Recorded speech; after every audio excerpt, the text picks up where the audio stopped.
ദൈവത്തിന്റെ ശേഷിപ്പ്. എന്താണ് ദൈവത്തിന്റെ ശേഷിപ്പ്?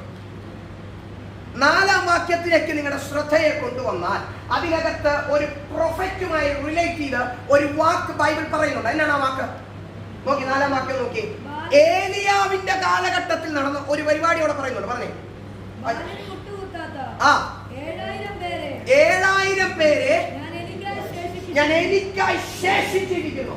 ഇത് ആരോട് പറയുന്ന വാക്കാ? പറ. ആരോട് പറയുന്ന വാക്കാ? പറ. ഏലിയാവിനോട് ദൈവം പറയുന്ന ഒരു വാക്കാണ്. ബാലിന് മുട്ടുമടക്കാത്ത 7000 എണ്ണത്തെ ഞാൻ നിനക്ക് വേണ്ടി ശേഷിപ്പിച്ചിരിക്കുന്നു. ഇന്ന് പരിശുദ്ധാത്മാവിനോട് പറയാ, നിനക്ക് വേണ്ടി ഒരു ശേഷിപ്പ് വെയിറ്റ്. വിശ്വസിക്കുന്നവരുടെ ആദ്യം പറഞ്ഞോ, നിനക്ക് വേണ്ടി ഒരു ശേഷിപ്പ് വെയിറ്റ് ചെയ്യുന്നുണ്ട്. ലോകമല്ല, വ്യക്തികളല്ല, ശക്തികളല്ല, ഒരു സ്പിരിച്വൽ